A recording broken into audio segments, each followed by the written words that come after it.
अंधश्रद्धा निर्मूलन समितीनं भोंदू अशोक खरातच्या बाबत एक नवीन खुलासा जो आहे तो केलेला आहे। त्यामध्ये त्यांनी असं म्हटलं आहे की कोपरगाव येथील शुक्राचार्य मंदिर या ठिकाणी जे भोंदू खरात होते ते पूजेसाठी गेले आणि तेथील काही विश्वस्त आणि ग्रामस्थ होते त्यांना त्यांनी साप दाखवला, नाग दाखवला आणि ती हीच जागा आहे ज्या ठिकाणी भोंदू अशोक खरात या अंधाऱ्या खोलीत घेऊन आला आणि त्या ठिकाणी नाग जे आहे तो दिसल्याचं जे आहे ते चित्र निर्माण केलं गेलं। जे विश्वस्त होते त्यापैकी जे अध्यक्ष आणि विश्वस्त होते ते देखील या परिसरामध्ये उपस्थित होते। त्यांनी डोळे मिटवायला लावले आणि त्यानंतर त्यांनी साप जो आहे तो या ठिकाणी प्रकट केला असं म्हणणं आहे अंधश्रद्धा निर्मूलन समितीचं। आपल्यासोबत विश्वस्त आहेत, काय नेमकं त्यांचं म्हणणं आहे आपण जाणून घेऊयात। अंधश्रद्धा निर्मूलन समितीच्या वतीने सांगण्यात येतं आहे की त्या भोंदू बाबांनी जर नागाचं दर्शन तुम्हाला दिलं, काय नेमकं तथ्य आहे की किती वर्षापूर्वीची घटना आहे? नमस्कार, जय शुक्राचार्य। अनिसचे जे कार्यकर्ते आहेत कृष्णा चांदगुडे म्हणून, यांनी जो काही आरोप म्हणण्यापेक्षा यांनी जी काही बातमी प्रसिद्ध केलेली आहे की गुरु शुक्राचार्य मंदिरामध्ये 2 वर्षापूर्वी खरात जे आहे भोंदू खरात हे आले होते आणि त्यांनी काहीतरी साप दाखवला वगैरे। त्यांनी साप दाखवला ही बातमी खरी आहे, पण ही टायमिंग चुकीचं आहे। कारण ते आले होते जवळजवळ 2012 साली, एक 15-16 वर्षापूर्वीची गोष्ट आहे। आपलं कसं आहे, गुरु शुक्राचार्य मंदिर जे आहे, गुरु शुक्राचार्य मंदिर आणि कचेश्वर मंदिर या मंदिरामध्ये अभिषेक पूजा, शांतीपूजा या दररोजच होत असतात।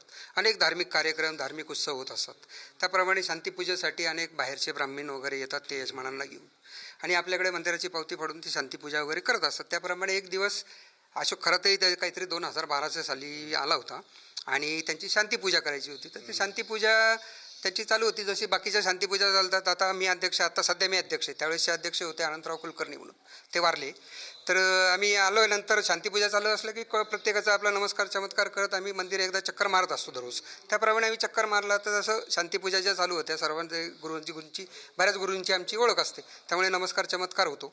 तर त्यांची शांतीपूजा ते गुरुजी आम्हाला नवीन दिसले आणि तो माणूसही नवीन दिसला, म्हणून मग आम्ही बघितलं तर ती पूजा थोडीशी जरा लॅविश वाटली, म्हणजे फुलं वगैरे भारी बतले फुलं वगैरे असं वाटलं, म्हणून सहज चौकशी केली की आपण कोण काय करताय असं। तर ते म्हणजे शांतीपूजा चालू आहे असं तसं, मी कॅप्टन खरात आहे असं तसं ओळख झाली आमची।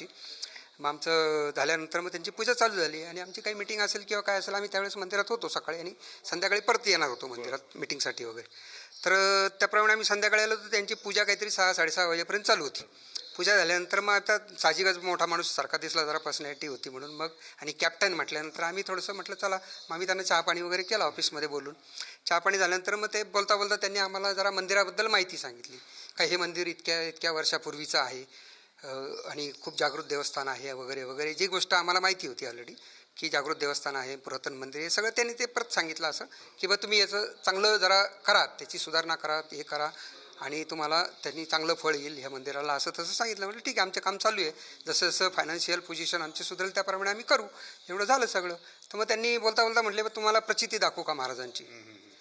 म्हटलं काय दाखवणार तुम्ही? तुम्ही चला म्हणे, मी दाखवतो। म्हटलं तर आम्ही उत्सुकतेपोटी, ते म्हणे इथं नाही दाखवत। म्हटलं चला दाखवा।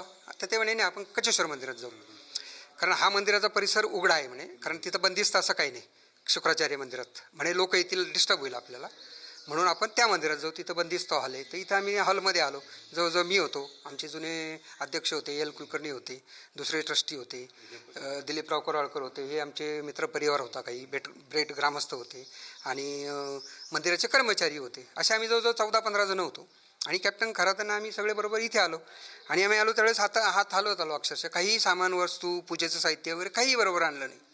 आम्ही आलो, त्यांनी मग आम्हाला इथे आलं तर ह्या भिंतीकडे पश्चिमेची जी भिंत तुम्ही आता दाखवली तिकडे तोंड करून उभं राहायला सांगितलं। आम्ही सगळे जर उभं राहिलो, त्यांनी आम्हाला डोळे मिटायला सांगितले, आम्ही डोळे मिटले।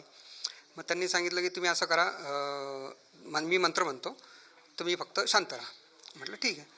मग आम्ही शांत राहिलो तर ते आम्हाला असं सळळा आवाज आला, जसं साप वगैरे आल्यानंतर असं आवाज येतो त्याप्रमाणे आवाज आला। तर ते म्हणे आता डोळे उघडा। तर आम्ही डोळे उघडले तर आम्हाला समोरच्या भिंतीतनं ते झरोका जो आहे तिथून एक मोठा असा 15 ते 20 फूट असेल साधारण सापाची प्रतिकृती अशी खाली उतरताना दिसली सळसळत, आणि ती खाली आल्यानंतर रेस्ट झाल्यावर तिचा फणा जो होता तो साधारण 5 फूट असा उंच आमच्या खांद्याला लागेल असं समोरासमोर आम्हाला तो फणा दिसत होता। म्हणजे स्पष्ट काहीच दिसलं नाही आम्हाला, फक्त अशी प्रतिकृती दिसली का हे सापासारखं काहीतरी प्रकार आहे, कारण आम्हीच एकमेकाला अशी दिसत नव्हतो अंधार असल्यामुळे। म्हणजे त्यावेळेस म्हटले असते ना तुम्हाला नागाचं काही समोर दिसतंय का? हां, मग ते आम्हाला दिसलं ना ते सापासारखं, कारण त्यांनी सांगितलं तर मी सापाच्या स्वरूपात आणतो त्यांना। म्हटलं ठीक आहे ना। मग असं ते आल्यानंतर ती प्रतिकृती होती. मग त्यांनी आम्हाला ती काहीतरी 1-2 वेळेस त्यांनी मंत्र म्हटले आणि मग आम्हाला सांगितलं तुम्ही पुढच्या हॉलमध्ये जा. आम्ही पुढच्या हॉलमध्ये गेलो. मग तिथे आले होते ते तिथं घेऊन आले त्यांना. आणि ते जे असं काही जे टी व्हीवर जसं दाखवतं किंवा त्याच्याकडे रिमोट होतं किंवा तो कागदी साप होता असं काही आम्हाला जाणवलं नाही त्यावेळेस. कारण त्यांच्या हातात काही नव्हतं आणि आम्ही येताना हात हलवत आलो होतो. त्यांच्या हातात काही नव्हतं आणि आमच्याकडे काही नव्हतं. तर ते फक्त हाताने असा इशारा करायचे, असा इशारा करायचे की तो साप असा इशारा केला की तो इकडे यायचा, इकडे केला की इकडे यायचा. असं त्यांनी त्याला 2-3 वेळेस असं इकडे केलं. आम्ही त्याप्रमाणे इकडे झालो. एक तर सापाची भीती प्रचंड वाटते आम्हाला सगळ्यांनाच. त्यामुळे आम्ही थोडंसं अंतर ठेवूनच होतो. सगळ्यात पुढे तेच होते आणि आम्ही मागे होतो.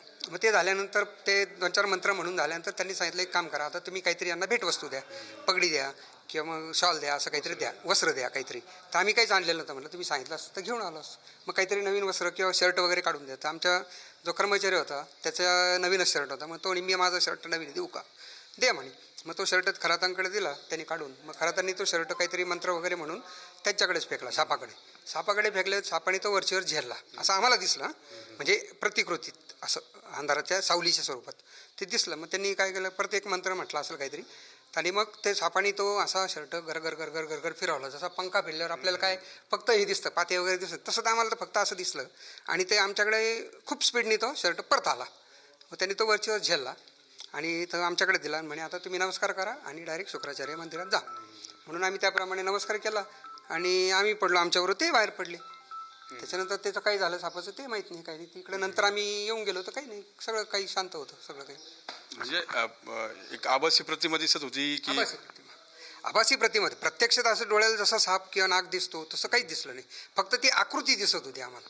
आता आकृती म्हटल्यानंतर त्या घटनेनंतर परत खरा तिकडे आले का काही तुम्हाला म्हणजे तुम्हाला काही बांधकामासाठी म्हणा किंवा काही मदत करण्याचं आव्हान काहीच नाही. खरं त्या दिवशी जे मंदिरात एकदा झालेले त्याच वेळेस 2012 साली, त्याच्यानंतर ते परत कधीही मंदिरात फिरकले नाही. ते ईशान्येश्वरचं काहीतरी मंदिर बांधतात वगैरे असं आम्हाला नंतर समजलं होतं. मी स्वतः एकदा मंदिरात त्या दर्शनाला गेलो होतो सहकुटुंब. आम्ही मंदिरात दर्शन घेतलं आणि परत आलो. त्याच्यानंतर आमची त्यांची भेट नाही किंवा काही नाही. आणि त्यावेळेस ते हे जे काही उद्योग आत्ताचा त्यांचे दिसत आहेत, हे लैंगिक अत्याचार वगैरे प्रकार आहे, बंधुपणा वगैरे, हे आम्हाला त्यावेळेस काय माहिती. आम्ही इकडं आलं, कोणी श्रद्धेने सांगितलं की महाराज आहे, कोणी साधू महाराज आले तर आम्ही तिथं नतमस्तक होतो. देवाचा काही पूजा अर्चा करायला सांगितलं तर आम्ही तेवढं करतो. ह्याच्यामध्ये अंधश्रद्धेला आम्ही कुठेही खतपाणी घालत नाही. आम्हाला त्यांनी सांगितलं आम्हाला हे जर दाखवणार आहे असं काहीतरी त्यांनी अगोदर सांगितलं असं आम्ही त्याच्यावर विचारही केला असता. पण त्यांनी फक्त सांगितलं चला तुम्ही, मी साप दाखवतो किंवा नाक दाखवतो असं काहीच बोलले नाही. तुम्ही देखील होता ना त्यावेळेस, काय म्हणजे कसं वाटलं तुम्हाला? आता ते म्हणतं की आभासी प्रतिमेसारखं वाटलं, तुम्हाला वाटलं खरंच नाग होता किंवा काय? खरंच होतं, काळा दिसत होता, पण आम्हाला रात्रीच्या अंधारामध्ये काहीच समजलं नाही. आम्ही इतकं घाबरून गेलेलो होतो स्वतःहून. त्याच्यामुळे आम्ही पळपळ काढीत होतो इथून. असं अंगात अजून बिगला रे म्हणजे काटे येतात त्या गोष्टीला, म्हणजे येणे आम्हाला परत असं. किती प्रतिमा किती मोठी दिसत होती? ती प्रतिमा कमीत कमी 20-25 फुटाचं आम्हाला दिसायचं. असं लांब पळायचो आम्ही, घाबरायचो. त्याच्यामुळं आम्हाला बाकीचं काही अध्यक्षांनी सांगितलं तेच. हा, म्हणजे हे सगळे जे होते त्यावेळेस जो बंधू खरा तिथे आला आणि जो नागाचा प्रकार त्याने या ठिकाणी केला, हे सर्व त्या ठिकाणी बघायला होते, प्रत्यक्षदर्शी आहेत. मात्र ती खरा सर्प होता की आभासी प्रतिमा होती की आणखीन काय, याबाबत त्यांना पुरेशी माहिती नाही. मात्र बंधू खरात या ठिकाणी कचेश्वर मंदिरात त्याने आपल्या काही ज्या बंधुगिरीच्या ज्या गोष्टी आहेत त्या लोकांना प्रचिती यावी म्हणून अशा प्रकारे नाग दाखवल्याचं देखील समोर आलेलं आहे. त्यामुळे ह्या बंधू खरातनं आणखीन कशा पद्धतीने कोणाला कसं लुबाडलं हे पाहणं देखील महत्त्वाचं आहे. कॅमेरा पर्सन जगदीशचा मी मनोज गाडीकर, TV9 मराठी, कोपरगाव, अहिल्यानगर.